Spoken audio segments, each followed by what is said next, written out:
पथरीगढ़ में दुर्गा के पूजा किया मनला।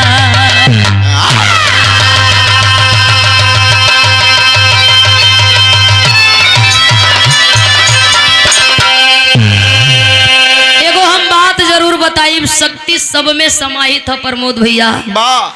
शक्ति का अपमान जिसने किया सर्वनाश हुआ, विनाश हुआ। यह शक्ति ऐसा शक्ति है जवन शक्ति सब में समाइल बे, चाहे संत शिरोमणि रविदास हो, चाहे बाबा भीमराव अंबेडकर हो। पूजा अगर होती हो तो केवल शक्ति की। काहे कि हम हो चाहे आप हो, जब तक जीवित प्राणी हो तो हम स्त्री हो या पुरुष हो, लेकिन जही दिन ये आत्मा निकल गई वही दिने इनका शरीर मरी, आत्मा ना मरी। लोग कहन की आत्मा रूपी दुल्हन परमात्मा रूपी दुल्हा, यानी सब में समाहित जो आत्मा है वह स्त्री लिंग है, पुरुष नहीं है। शक्ति के बिना धरती का कोनो संत महापुरुष होके, चाहे भगवान भोलेदानी होके, चाहे राम होके, श्याम घनश्याम होके, केहू का कोनो मूल मतलब ना बा। बाग में झूले सोना रानी, देखा ज्वाला सिंह अभिमानी। पथरीगढ़ में दुर्गा का पूजा किया मन लाए। गई ला जाके हाथ जोड़ के भक्ति में लीन कहे, सुनीला कि तू चुटकी में काम निपटावेलू, जवन चाहे देला लोग करेलू, तो आज हमहू तुमसे करवावे आल है। एक के इच्छा लेके मन में आई लई कि हमार बियाह सोनवा से करा दे तू, तब बदले में जवन कह तू, जैसन कह तू, तुहार पूजा रच के करती। हथवा जोड़ के खड़ा हो आ कहत बा, का कहत बा हो, अरे त सोनवा से मिलना माई, अरे सोनवा से मिलना माई, आ होई है जवन दिन मारे तोरा पूजना करबे, अरे तोरा पूजना करबे। तक काटी इंदल गरदना मारे तोरा पूजना करबे ना।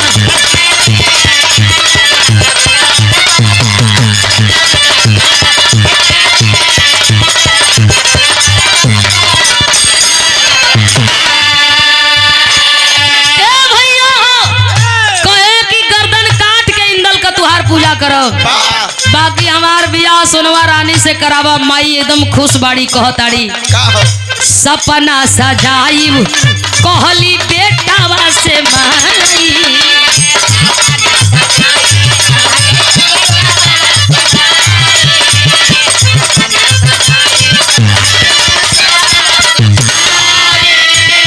मोहबा में देई सबके माया से सुताई।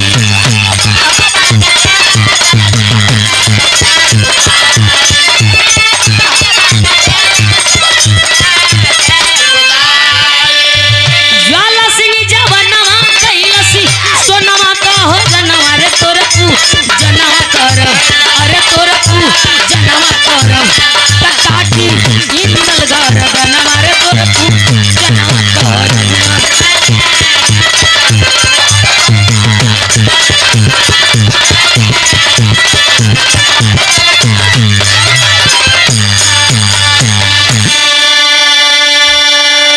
मौका गवा में जो मूर्ख होखे, मौका का फायदा उठा ले उचल हाँख हो।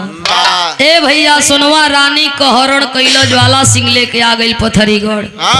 इंदल का गर्दन कटाए न कटाए, सोनवा रानी से बियाह को के मेहरारू बना के चानी काटल चाहत बा।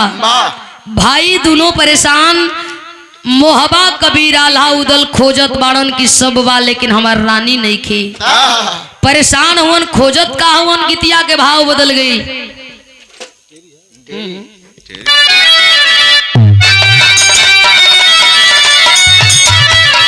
अरे कल सवाय आल्हा उदल के भयल, सोनवा कहवा गई आवे ना समझवा। खोजत खोजत परेशान हुवन। मिले त मिले कैसे, जब मोहबा में रहे तब त मिले। ई त लेके पथरी गड़ी में आई वे दोनों भाई खोज रहल हुवन। एक जानी छलिया का रूप बनौलन, ओई मोहबा से पथरीगढ़ की ओर चलल हुवन। आ जब उदल मोहबा से पथरीगढ़ की ओर अइलन हो त गीतिया के भाव बदल गए।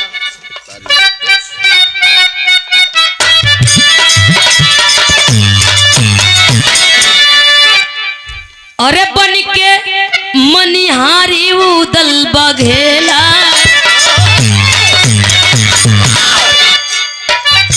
तब बन के मनिहारी उदल बघेला, बन के मनिहारी उदल बघेला, घूमे पथरी गढ़ में अकेला, ले लो चूड़ी गुजरिया।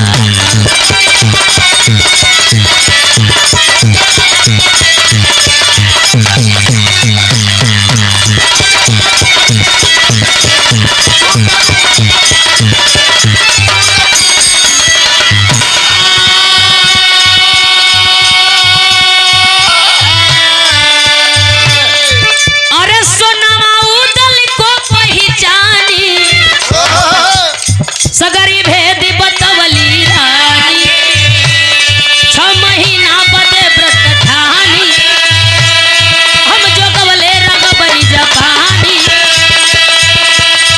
अरे यही है इंदली मोहरी गदेला, ये बलि दुर्गा के बघेला, ले ला चूड़ी गुजरिया।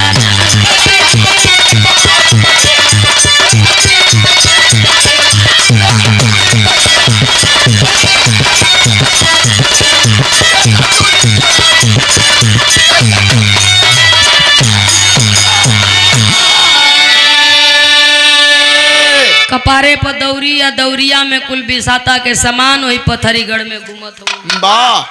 चूड़ी ले लो, चूड़ी ले लो।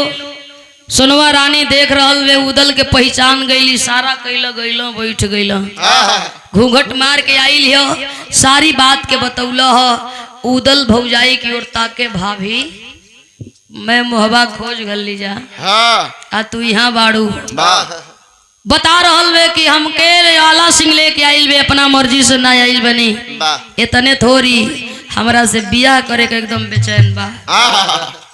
उ तो चानस पावे तो पेड़ काट के कब्बे के गिरा घल।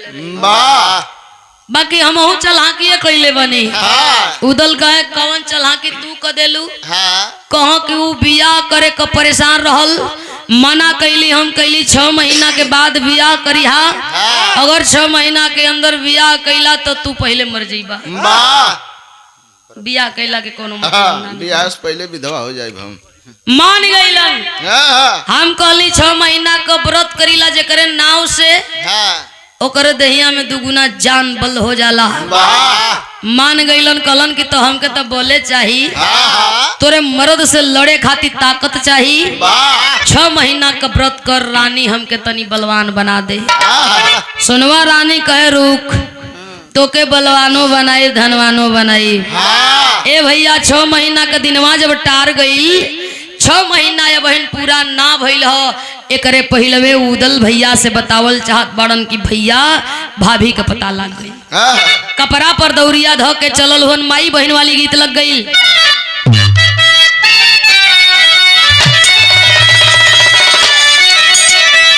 अरे झाझरी मड़ौआ जन छवैया ये बाबा हो, अरे झाझरी मड़ौआ जन छवैया ये बाबा हो, लागेला सूरजवा के ज्योति हो।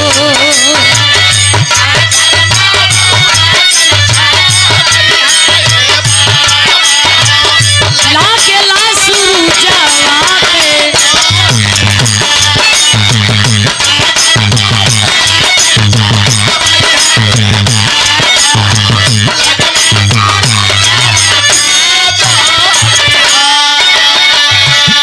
अरे याद है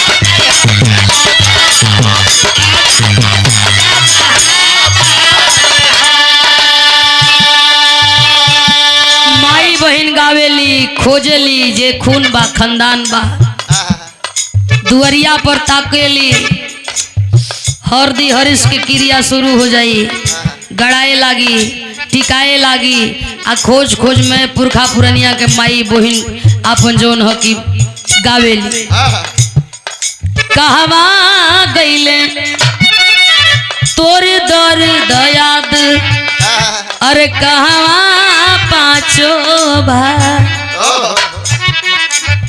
जे मर गइल बे तो ओके लोग कहीं हम मर गइल तोर दर दया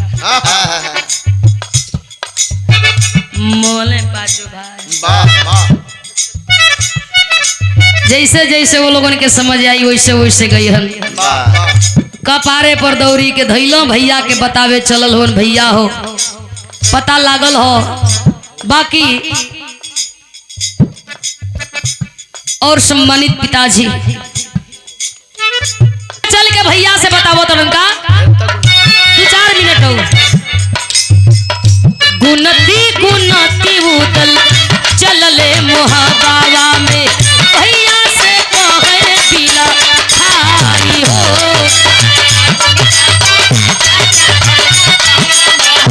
भैया से कहे पीला खाई हो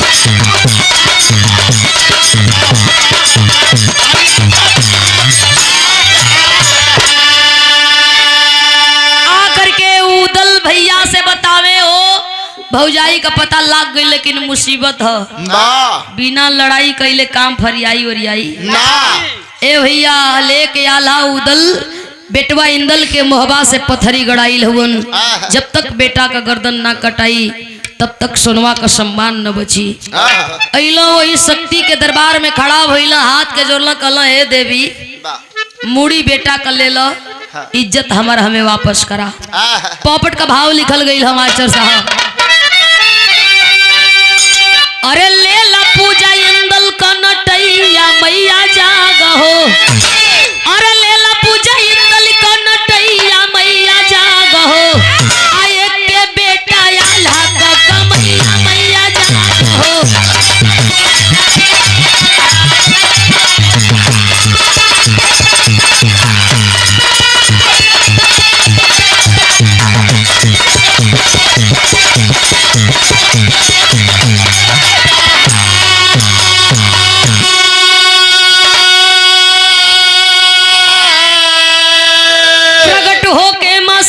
बोली मांगिल कुछ हरसाई हो आल्हा को है पहिले देबू मोरी बेटा के जियाई हो आ दूसरी है देबू जीताई लड़ैया मैया जाग हो आ ज्वाला सिंह के आवे ना वो मैया मैया जाग हो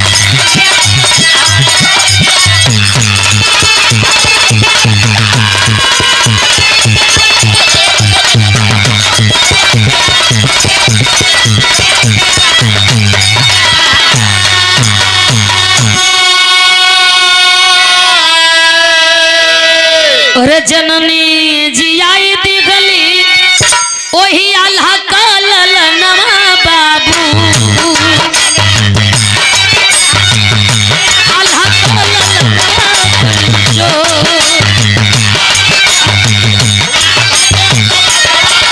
सरनी मनाई चलो इंदल हो दुलारी इंदल हो जा करके मैदान में रणभूमि में अखाड़े में जोरो अजमाइश होती है काफी तो इंदल हो लेकिन इंदल काहे लड़ो आल्हा कहे हमार लड़ाई हो आल्हा ज्वाला का लड़ाई शुरू हो दोनों जानी लड़त लोग होवन जब अपना पे पड़ेला तो नानी काकी आजी याद आवेले आ जब दूसरा पे पड़ेला तो लोग थपरिया मार के हंसेला ए भैया जब सोनवा रानी के लेके आयल तब बुझे के हमर नियर के उमरत बा का आज जब एकरी जान पर बन गई बुझाइल कि आल्हा उदल बे मुआवे ना जइहन तई भागल गईला जाके ओई शक्ति के दरबार में खड़ा हो गई अब इनके दोस्त मरे कहे हाँ ना ठीक न कैलू ई काम बहुत बढ़िया है ना पा गईलू पूजा तो करे और हो गईलू जाए पलटवार देवी की काम ठीक नहीं खे। आज हमार जान चल जाई पथरीगढ़ का राजा ज्वाला सिंह महाराज आई तैसे तोहके का फायदा हो जाई। शक्ति भवानी डांटे कहे सुन कहल जला कि कर्म प्रधान विश्व करी राखा जो जस करनी तस फल चाखा। दुनिया का बली होखे धनी होखे जे जैसन कर्म करी फल मिली। तोर कर्म गलत रहल पराई स्त्री के तू हर के लेके आ गईले उठा के लेके आ गईले और तो और पूजा का वादा कैले वहू पर खरा ना उतरले तो झूठा है ये बाड़े लेकिन चोट्टो बाड़े चोट्टा तो बटले बाड़े चरित्रहीनो बाड़े। गलती हमार का हो कि हमके सजा मिली गलती तो कैले हो तो सजा का अधिकारी कहला अधिकारी तो हम ही बानी लेकिन जन्मा कैसे बची तब बतावे शक्ति भवानी कहे।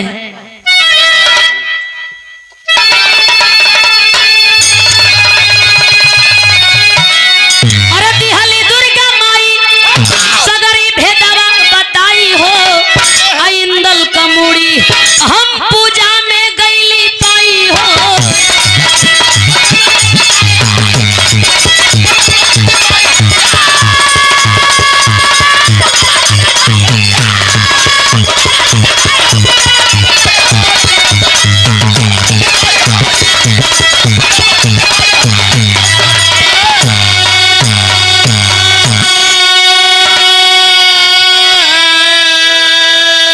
अपन चाह बेटा मान मोर सलाह हो आय अपनी बेटी का कद इंदल से बियाह हो।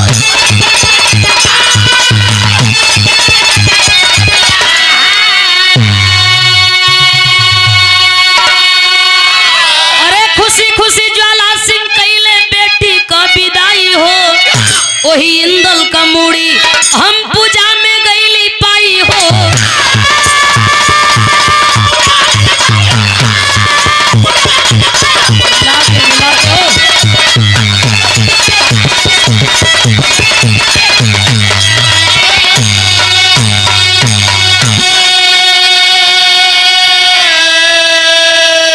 बिटिया सुगा पंखनी का विदाई कर रहल हुन ज्वाला सिंह। आल्हा का बेटवा इंदल के हाथ में अपने बिटिया सुगा पंखनी का हाथ रखलन हाथ जोड़लन कहलन लेके जाई। अब पछताए क्या होत जब चिड़िया चुग गई।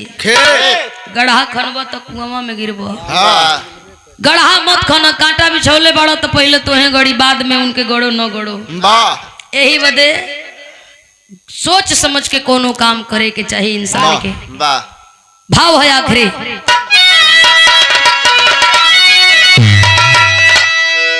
गुरु बिहारी गुरु गणेश गुरु राम लाल गुणकारी स्वर्ग से चंद्रिका कवि बच्चन जी बने पुजारी।